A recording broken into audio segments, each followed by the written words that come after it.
మన paper statements చూడండి, ఇవన్నీ వాటిపైన అక్రమ నిర్మాణం పైన ఇవి అందరూ అక్కడ బాధితులు.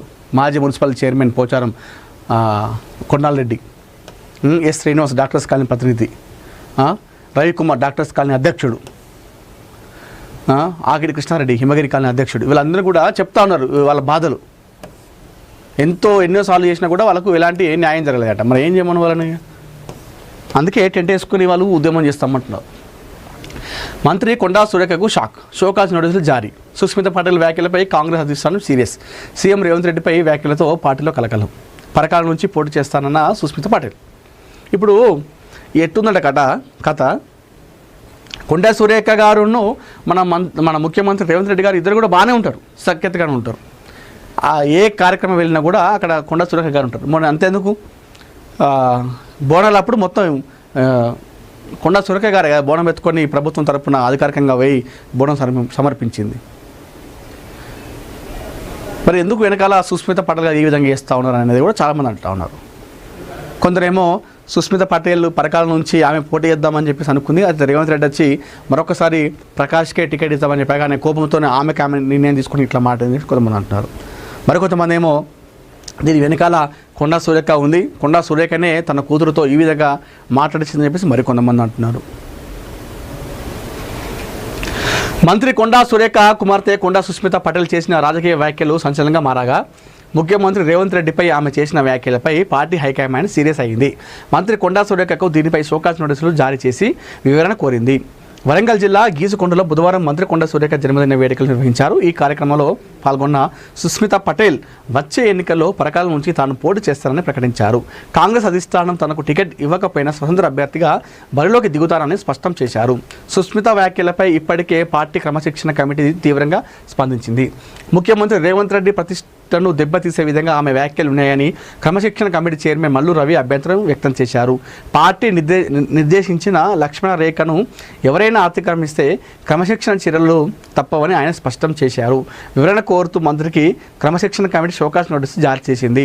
కాగా మాజీ మంత్రి చిన్నారెడ్డికి ఎమ్మెల్యే మేఘారెడ్డి ఫిర్యాదుతో షోకాజ్ నోటీసు జారీ చేసింది. ఇది కథ. ఈ కథ ఎంత దూరం పోతుందో అర్థమవుతలేదు. కొండా సురేఖ ఇప్పుడు కొత్త ప్రభుత్వం వచ్చిన పంచుల్లి ఎవరో ఒకరితో ఏదో ఒక వివాదం. గతంలో నాగార్జున విషయం, సమంత పెద్ద వ్యాఖ్యలు చేసింది. నాగ చైతన్య సమంత విడిపోవడానికి కారణం కేటీఆర్ అని చెప్పేసి డైరెక్ట్ చెప్పేసింది. దారుణం అది. అట్లా మాట్లాడింది. అదైపోయిన తర్వాత మధ్యలో మరొకసారి కడియం శ్రీహరితో పెద్ద లొల్లి పంచాయతీ. అదైపోయిన తర్వాత ఇప్పుడు ఈ లొల్లి ఏదో ఒక వివాదంలో అయితే వారితో నిలుస్తూ ఉంది మంత్రి కొండా సురేఖ గారు. అయితే ఇప్పుడు తను కాకపోయినా తన కూతురు వల్ల కూడా ప్రస్తుతం కొండా సురేఖ గారు కూడా వార్తల్లో వైరల్ కావాల్సినటువంటి పరిస్థితి ఏర్పడింది. నిన్న తన కూతురు సుస్మిత పటేల్ మాట్లాడుతూ నెక్స్ట్ వచ్చేటువంటి ఎన్నికల్లో మేము ఇక్కడ మంచుకున్నాం, నేను రేవంత్ రెడ్డి పైన ఇట్లాంటి వ్యాఖ్యలు చేయకపోయేదాన్ని, ఇక్కడ మంచుకున్నటువంటి వాతావరణంలో రేవంత్ రెడ్డి గారు వచ్చి నెక్స్ట్ ఎలక్షన్ ఇంకా 2 సంవత్సరాల టైం ఉంది. 2 సంవత్సరాల టైం ఉండగా ఇప్పుడే వచ్చి నెక్స్ట్ ఎలక్షన్లో గెలిపియాలే ప్రకాష్కు ఆయనకే టికెట్ ఇస్తామని చెప్పేసి చెప్పడం వల్ల ఇక్కడ మాకు మీరు గొడవలు పుట్టడానిక, ఇప్పుడు మంచుకున్న వాతావరణాన్ని మీరే దీని అంతా చేసిరని చెప్పేసి సుస్మిత పటేల్ ఆరోపించింది. చేస్తూ ఎవరు ఏమన్నా రేవంత్ రెడ్డి వచ్చినా, ఎవరి ప్రకాష్ వచ్చినా, లయ్య వచ్చినా, వాళ్ళ తాత వచ్చినా ఇట్లా మాట్లాడేసింది. ఎవరు వచ్చినా పరకాల నుంచి నిల్చున్నా నేనే ఎమ్మెల్యే నిల్చుంటా అని చెప్పేసి బాజాప్తా కుండ బద్దలు కొట్టేసింది. ఇప్పుడు ఆమె చేసిన వ్యాఖ్యలు వైరల్ అయినాయి. ఆమె చేసిన వ్యాఖ్యలతో ఇప్పుడు కొండా సురేఖకు నోటీసులు ఇచ్చింది అధిష్టానము ఆమెకు నోటీసులు ఇచ్చింది. ఇప్పుడు ఏంది కథ, నెక్స్ట్ ఏంది? ఇంతమంది నాయకులకు షోకాజ్ నోటీసులు ఇచ్చి పార్టీని సస్పెండ్ చేసింది. మరి ఈమె ఇంత డైరెక్ట్గా నేరుగా రేవంత్ రెడ్డి పైన, ముఖ్యమంత్రి పైన ఇన్ని రకాలుగా వ్యాఖ్యలు చేసింది.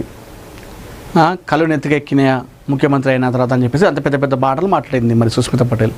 మరి ఇప్పుడు దీనిపైన ఎలాంటి చర్యలు తీసుకుంటారు? మరి సుస్మిత పటేల్ సారీ చెప్తుందా అంటే ఆమె చెప్పే రకంగా కాదు. మరి కొండా సురేఖ ఎవరైనా సంపాదిస్తుందా రేవంత్ రెడ్డి దగ్గరికి వెళ్ళి అనేది చూడాలి. కానీ కాదు కొండా సురేఖనే తన కూతురుతో మాట్లాడేసిందని చెప్పేసి మరి కొంతమంది అంటున్నారు. ఇది ఇందులో ఏది వాస్తవం అనేది అయితే అర్థమవుతలేదు. కానీ నిన్న సుస్మిత పటేల్ చేసిన వ్యాఖ్యలతో ఒక్కసారిలో కాంగ్రెస్ పార్టీలో ఇవన్నీ కూడా ఇప్పుడు జరుగుతున్నాయి. చాలామంది నాయకులు నిన్న ప్రెస్ మీట్ పెట్టి కొండా సుస్మిత పటేల్ని ఏకిపారేశారు. అసలు ఏం జరుగుతుందనేది కూడా మనం చూడాలి. ఇది కథ.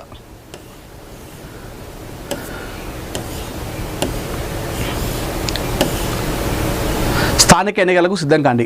కూటమి ప్రభుత్వంపై ప్రజల్లో తీవ్ర వ్యతిరేకత వ్యక్తమవుతుందని, రానున్న స్థానిక సంస్థల ఎన్నికల్లో గెలిపే లక్ష్యంగా వైసీపీ శ్రేణులు ఏకంగా పనిచేయాలని ఆ పార్టీ అధినేత మాజీ ముఖ్యమంత్రి జగన్ పిలుపునిచ్చారు. తాడేపల్లిలోని పార్టీ కేంద్ర కార్యాలయంలో రాజమండ్రిలో రూరల్ నియోజకవర్గ నాయకులు, స్థానిక సంస్థల మాజీ ప్రజాప్రతినిధులతో ఆయన మాట్లాడి స్థానిక ఎన్నికలకు సిద్ధం కావాలి. సో ఇప్పటికే కూటమి ప్రభుత్వం పైన వ్యతిరేకత వచ్చింది ప్రజల్లో. సో దాన్ని మనం క్యాచ్ చేసుకోవాలి, అందరూ సిద్ధం కాండి, మనం గెలుస్తాం పక్కా అని చెప్పేసి దిశానిర్దేశం చేయడం జరిగింది. గెలిపే లక్ష్యంగా వైసీపీ శ్రేణులు మొత్తం కూడా ఐక్యంగా పనిచేయాలి.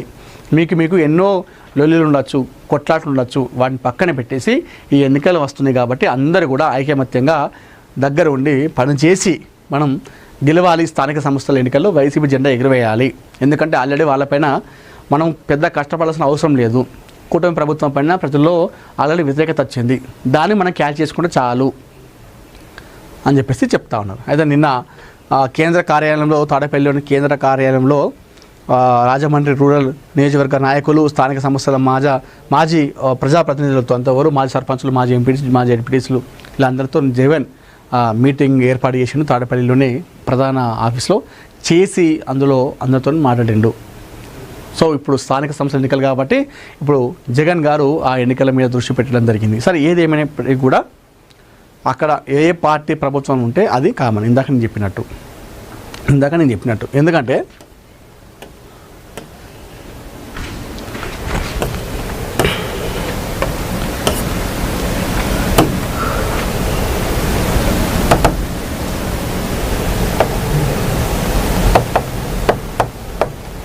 ఎందుకంటే ఎప్పుడు చూసుకున్నా కూడా ఇప్పుడు 2004 చూసుకుందాం, అప్పుడు కాంగ్రెస్ పార్టీ అధికారంలో ఉంది ఉమ్మడి రాష్ట్రంలో.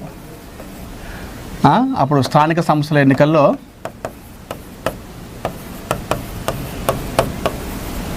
వీళ్ళే గెలిచారు, ఎందుకంటే ఇదే అధికారం ఉంది కాబట్టి. మళ్ళా 2009లో కూడా స్థానిక సంస్థలు మళ్ళీ కాంగ్రెస్ పార్టీ గెలిచింది, ఎందుకంటే అధికారంలో వాళ్ళు ఉంటారు కాబట్టి. 2014లో ఇక్కడ తెలంగాణలో బీఆర్ఎస్ పార్టీ స్థానిక ఎన్నికలు చేసింది, ఎందుకంటే ఇది అధికారంలో ఉంది కాబట్టి. 2018లో బీఆర్ఎస్ పార్టీ స్థానిక సంస్థల ఎన్నికల్లో గెలిచింది మళ్ళీ ఒకసారి, ఎందుకంటే అధికారంలో ఉన్నది ఇదే పార్టీ కాబట్టి. మళ్ళీ అక్కడ 2014లో ఆంధ్రప్రదేశ్లో టీడీపీ అక్కడ గవర్నమెంట్ ఫామ్ చేసింది, అక్కడ స్థానిక సంస్థలో అది గెలిచింది, ఎందుకంటే అధికారం ఉంది వాళ్ళు కాబట్టి.